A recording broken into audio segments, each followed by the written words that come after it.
What is going on, cast and crew? Welcome back to Tyler's Theater.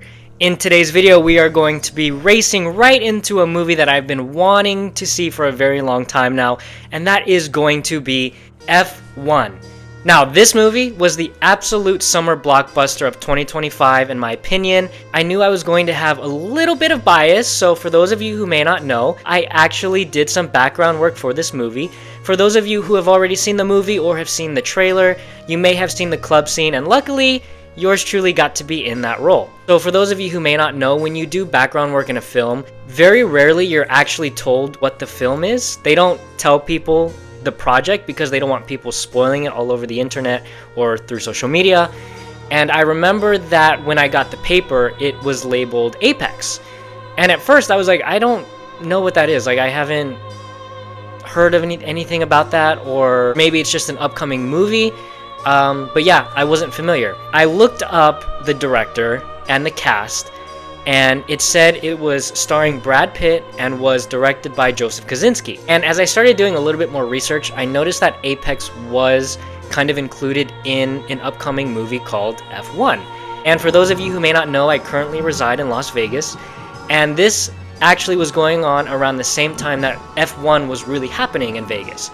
And so putting two and two together, I was like, oh my gosh, they're doing the F1 movie. And so I was extremely excited. Knowing that this movie was in the hands of Joseph and Brad, I knew that, okay, this movie is probably going to be really good. I'm a big Maverick fan, and for those of you who have seen Maverick and loved it, you're gonna love this movie. I'm gonna give this movie a 9 out of 10. So let's just get straight into the review. Ready, set, go. So this movie follows an old-timer Formula 1 driver, Sonny Hayes, who is played by Brad Pitt, and basically has kind of been jumping around from job to job, doing kind of some racing things here and there. He did Daytona, and his friend who used to race with him in F1, played by Javier Bardem, comes to him and is basically like, look, I've lost drivers, I need a driver like right now. Like, the season is halfway over, I'm in kind of dire need. And at first Brad Pitt's like, dude, I'm way too old, like, I'm not doing this, I don't want to do this, but doesn't fully turn it down. One thing we begin to learn about Sonny Hayes as a character throughout the movie is that yes, he comes across very arrogant, very cocky, he's very into himself,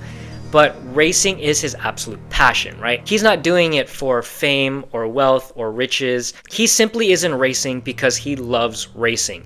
And that's one thing that I really loved about Sonny Hayes. Brad Pitt's take on the character was, yes, he was gritty, you know, he was arrogant, he was a full-on go-getter, but seeing his vulnerable side throughout the movie explains his true love for racing and how he needs it to survive. He needs it like a person needs water or food. Whereas opposed to the other racer who he is paired with, the rookie, who is very much into media and fame, popularity. Seeing those two play off of each other with such different personalities was so entertaining, and I really, really loved it. The acting in this movie, I mean, you have Brad Pitt and you have Javier Bardem. The whole cast did a great job. I mean, Brad Pitt has been doing this for a very long time, and speaking of that, this man seems to age only younger. You know, there were no scenes in this movie where I was like, oh, Oscar-winning performance.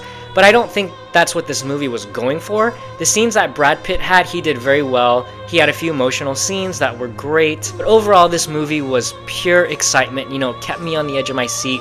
For those of you who have seen Maverick and you feel like you are flying in the cockpit of the plane, that is exactly the feel for F1. The director uses the same tactic where he actually has cameras embedded in the cars that pick up outstanding quality and only makes the audience feel like they are in the car, like they are racing. Shots that they get and use for this film are definitely different than a lot of racing movies you have seen. My favorite racing movie actually is Ford versus Ferrari. I think that is one of the best racing movies, one of the best stories that I have seen on film. But this movie, the way it was shot, as I mentioned, is truly unlike anything I have seen before in any kind of racing movie. Soundtrack for this movie was really, really good. It worked perfectly with the scenes. Going back to Brad Pitt and the younger race car driver, the chemistry between them I really enjoyed. You have the arrogant racer next to the old-timer racer with way more experience.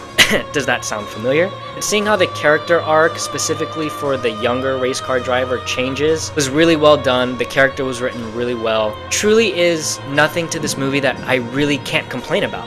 Like, I loved everything about this movie. Okay, so the movie was a little bit long, yes, but it seems like a lot of movies are long nowadays, kind of get nothing out of it.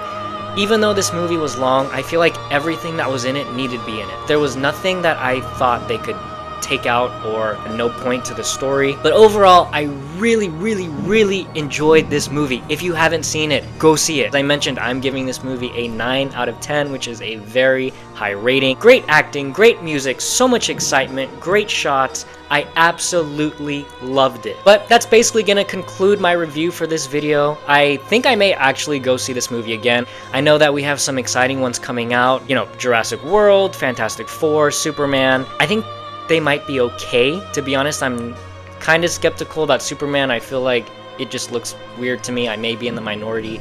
I think Fantastic Four will be decent, and I actually am looking forward to Jurassic World. But I do think that by the time summer is over, I think F1 is going to be my favorite movie. And that's not me being biased. That's just me putting my thoughts out as of right now. But anyway, if you have seen the movie, let me know what you think. If you haven't seen it, go see it. Make sure you like, comment, and share this video. And I will see you guys in the next video.